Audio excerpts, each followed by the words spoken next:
So I already did a video talking about James Mangold talking about his thoughts on the Wolverine costume and how it doesn't make sense on film. Now I'm going to do the video that you guys requested in the comments of that video of me talking about why I think that's complete crap. Obviously I already know this video is going to have more dislikes than likes for the virtue that someone is saying that it can work, because for some reason if you say the X-Men need costume, you are suddenly the worst person on the planet, even though they do, because the X-Men costume and the mutants are an allegory for being gay, and the reason they're bright and colorful is for that exact reason, and that's why they were added by Stan Lee. But that's not even the issue I want to talk about here. I want to talk about the practical application of it. So I'm going to slowly dissect what he said and actually try to go over all these points and rebuttal to them. So this might be a little bit of a lengthy video. Hopefully you guys can sit through it, but I really hope to represent why I think the Wolverine costume can work on film. You just need to do it right. So first off, he says, I always feel a certain contingent of fans who are yearning for it. But the biggest block I've had, I'm willing to take that heat for it, is that I can never get past being a writer of these movies, as well that Logan is the least narcissistic of all the superheroes. Any kind, I mean. Marvel, DC, anywhere else. Now okay, I can kind of agree with this, except there is an issue with this. If that's your excuse, okay, that's fine. I can see maybe how you're justifying it, but let's be real about this.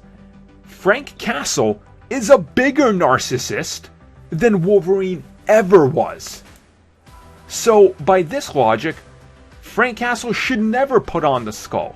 But he realized he needs to. That skull defines him. That skull is him.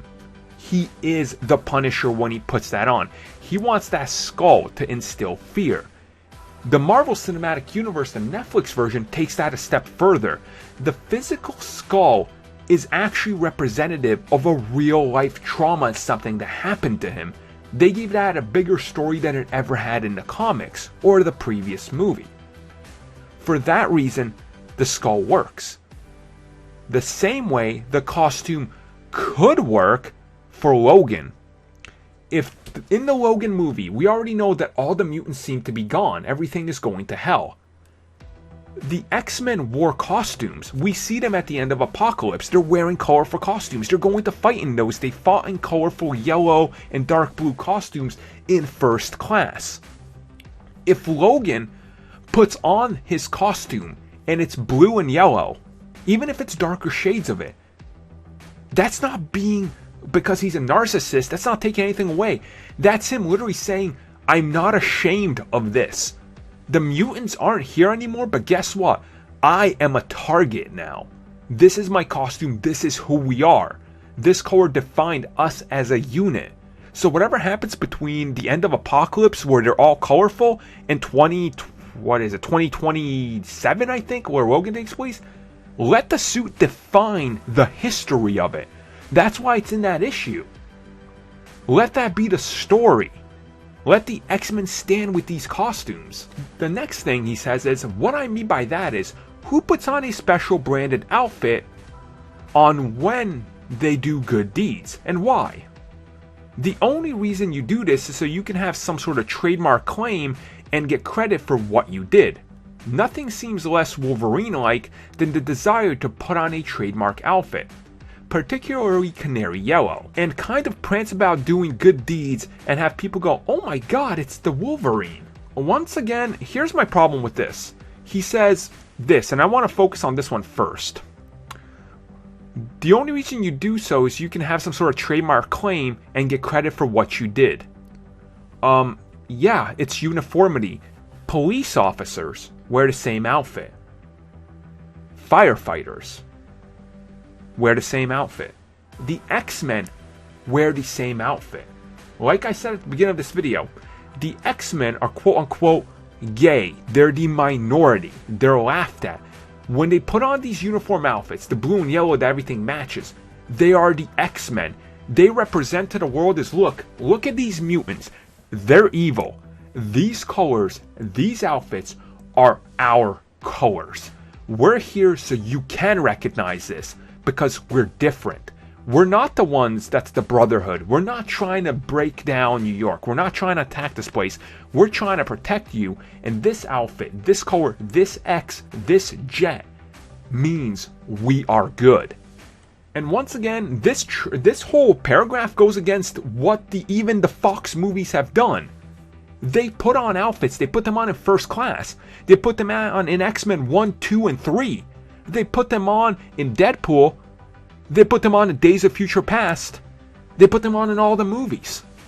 So, effectively what he's saying is all those movies were stupid and didn't make sense, yet they did make sense because they had those outfits for uniformity so they can be recognized as the particular good guys.